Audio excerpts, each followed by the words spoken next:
Linda Darling-Hammond began her career as a public school teacher and is now a well-known educator, researcher, and author. She is the Charles E. DeCommon Professor of Education at Stanford University, where she launched the School Redesign Network and co-founded the Stanford Center for Opportunity Policy in Education. She is a former president of the American Educational Research Association and a member of the National Academy of Education. She has contributed to over 300 publications, either as an author or a co-writer, and among these publications, several of them have won awards. She has been honored as one of the nation's 10 most influential people affecting educational policy. She has also served as the leader of President Barack Obama's educational policy team. The core problem is that our education and training systems were built for another era, an era in which most workers needed only a rudimentary education. It is not possible to get where we have to go by patching that system. We can get where we must go only by changing the system itself.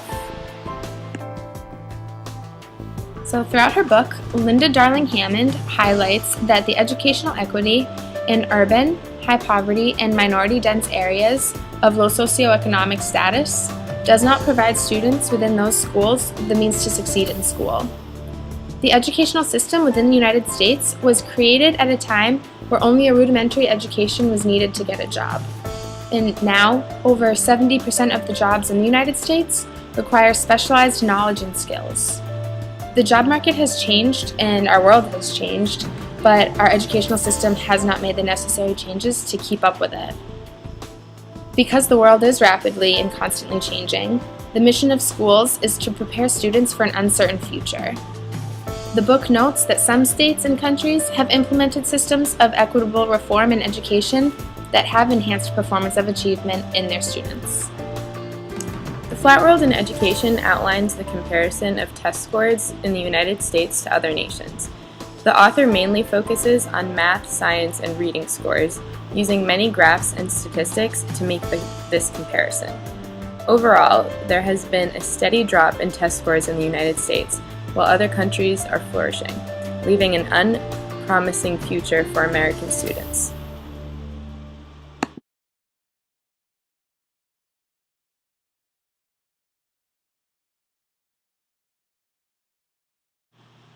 The opportunity gap that students are faced with is stretched even further in low socioeconomic schools. The inequities in resources and teacher quality are the main issues brought up by Linda Darling-Hammond. One example given was the need for more substantial support for English language learners. They are often put into ELL ghettos, where they do not receive the attention and commitment from teachers that they need and deserve.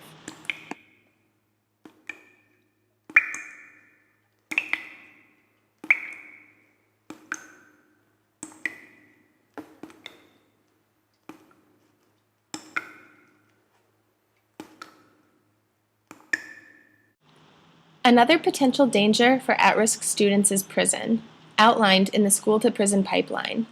This pipeline is being enhanced because we are not putting enough money into education, but rather it is going to fund prisons. We are willing to spend the money to send our children to prison, but not to reform their education. The school-to-prison pipeline is the description of how the school system is set up to push you into the prison system. School's no longer a community. School's no longer a family, a place where we're always welcome. You walk into school, the first thing you see is a metal detector. The first face that greets you is a school police officer. All the kids want to do is go to school. They don't want to go to school to be labeled a criminal. When folks talk about the school-to-prison pipeline, it's real. There's a direct correlation to lack of education, economic opportunity, and also incidences of incarcerations. We have had kids in the system, hitting somebody with a ruler. We've had kids in the system tussling or fighting in a hallway. They put me in a cell, took me and handcuffed me to the chair. I sat in the cell for 11 and a half hours. I was having an emotional breakdown because I knew in my heart that I didn't really do anything. I just felt like I was being criminalized. These are my kids, and this system has taken them and turn them into something they're not. I think zero tolerance actually makes schools more dangerous. It creates the illusion of safety, but not the reality. The concept of zero tolerance makes no sense anywhere for anything. It's a recipe for disaster for a lot of young folks. We know that it doesn't work. It would be insane to continue this policy. To feel alienated and to feel watched in your own school is not healthy for that student. If you disrupt the positive things going on in his or her life, they may never get that back. This criminalization is not just an inner city problem. It's happening in every school district, suburbs, inner city, all over the place. What if we stopped and we looked at each one of these students as a human being and said, what can we do to help you become a better student?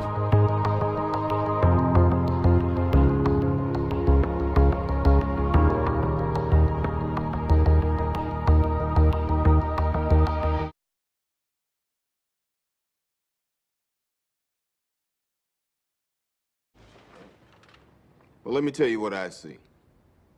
I see a system that's designed for you to fail. Now, I know you all like stats, so let me give you some. Richmond High only graduates 50% of its students. And of those that do graduate, only 6% go to college. Which tells me when I walk down these halls and I look in your classrooms, maybe only one student is going to go to college. Well, damn, Coach Carter, if I ain't going to college, where am I gonna go? Now, that's a great question. And the answer for young African-American men in here is this: probably to prison. In this county, 33% of black males between 18 and 24 get arrested. So look at the guy on your left. Now look at the guy on your right. One of you is going to get arrested. Growing up here in Richmond, you're 80% more likely to go to prison than college. Those are the numbers. Those are some stats for your ass. Now I want you to go home and look at your lives tonight.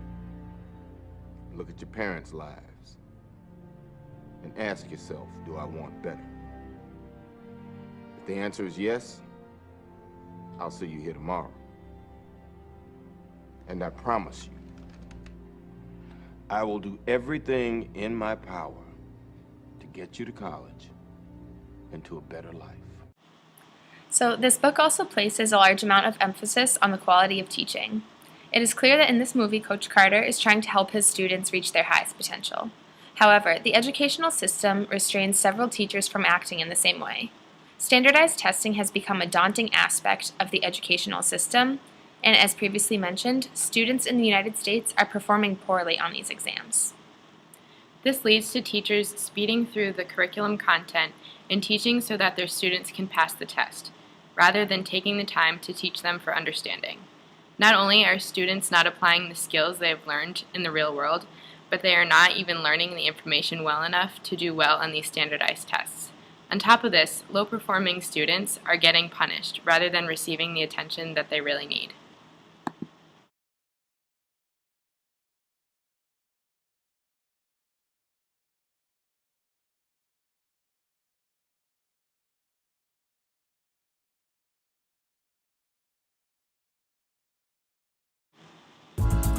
Inequitable funding and the relationship between funding and quality are recurring themes throughout the flat world of education. Linda Darling-Hammond discusses the challenging battle that is fighting for equitable funding. Exceptional resources are needed for exemplary results. She stresses the necessity for equitable funding by arguing that unequal spending leads to unequal educational opportunities. One question that Linda Darling-Hammond raises is, does money make a difference? If the system were reformed into an equitable working machine, then there would be a higher emphasis on how the money is spent, rather than on how much each district receives. She hopes that one day all school departments will receive enough money so that there will not be a gap between affluent and poor areas.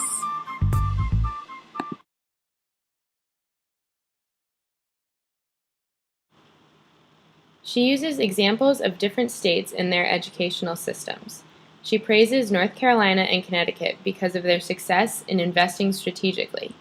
They improved teacher merit, developed higher standards for students, teachers, and administration, and cultivated stronger early learning experiences.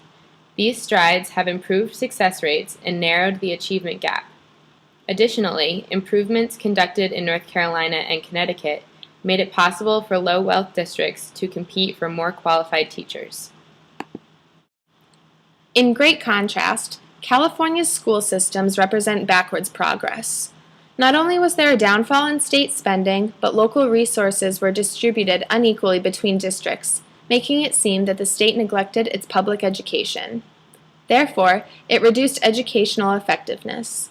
This led to unequal salaries for teachers, lowering the incentive to stay in their current position and increasing the turnover rate. The book not only compares the states, but it takes the comparison one step further by looking at the global educational field. The poor and incoherent education reforms of the United States is compared to that of Finland, North Korea, and Singapore. These three nations have made significant and positive long-term reforms in several areas over the past few decades.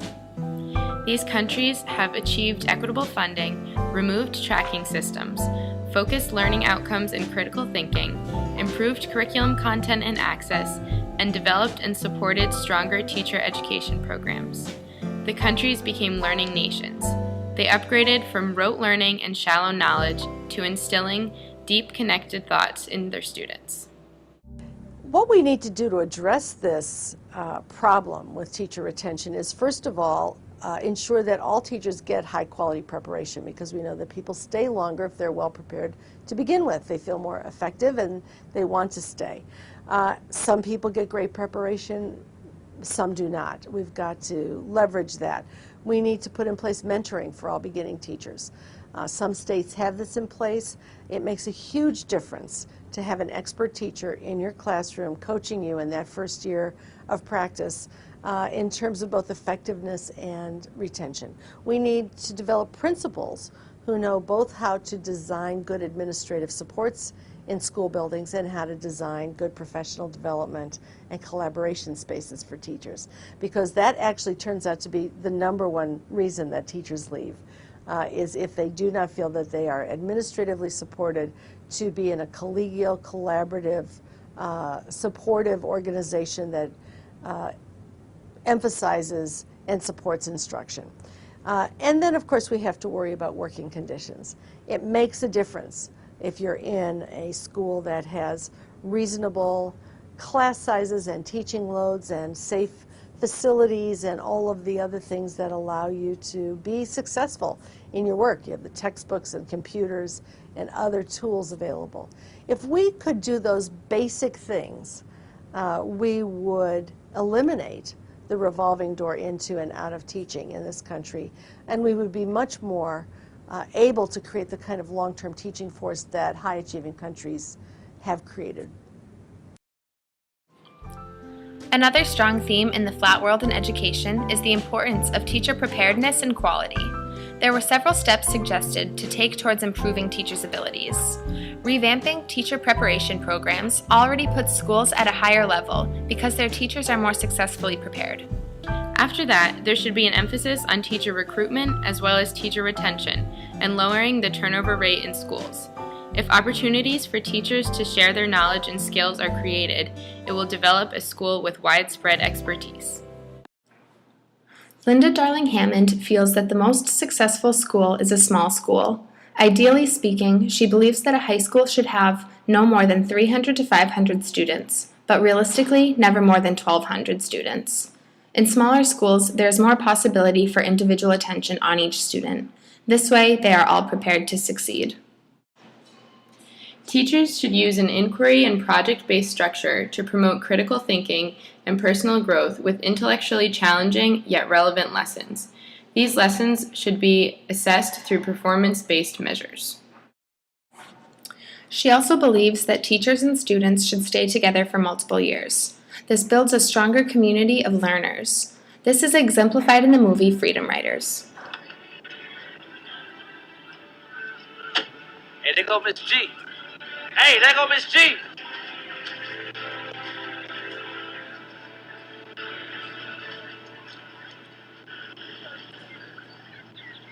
What happened? So, are we gonna be together for junior year?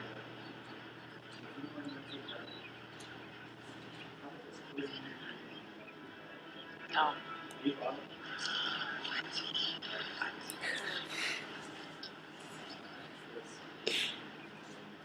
We're going to be together junior and senior year.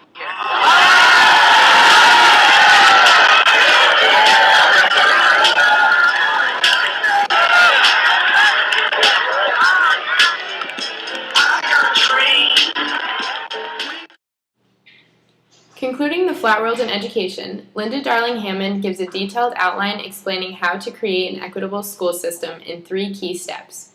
The first action is to create coherent and meaningful learning goals. The learning goals should coincide with state and local assessment systems. They should evaluate students' abilities to solve problems and explain and defend their ideas. The second step is to create policies ensuring that funding is equitable, because equitable funding leads to better opportunities. Finally, there should be additional policies to improve the quality of teachers. Professional development in teacher education is needed to be ensured that quality teachers are an expectation, not an exception. The flat world really has to do with the fact that we are now in a globalized society and we are having to get all kids to a high level of educational excellence. In the United States, we have a challenge because we have a very unequal educational system. We have funding that's different from school district to school district, school to school, and teachers who are differently prepared, and curriculum that is different for all kids.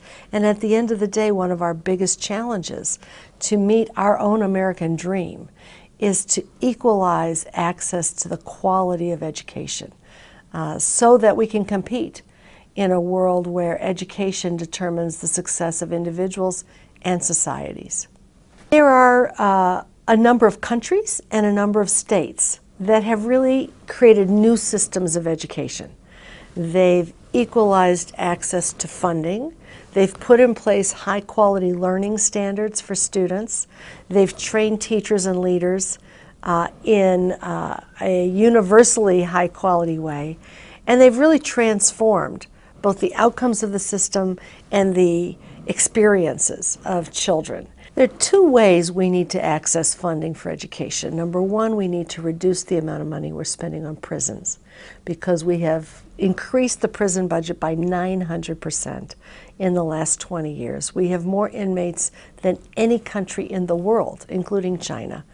And we're spending money on high school dropouts and functionally illiterate young people who are in prison. That's the inmate population, 4 times higher than what we would have spent to get them well educated in the first place.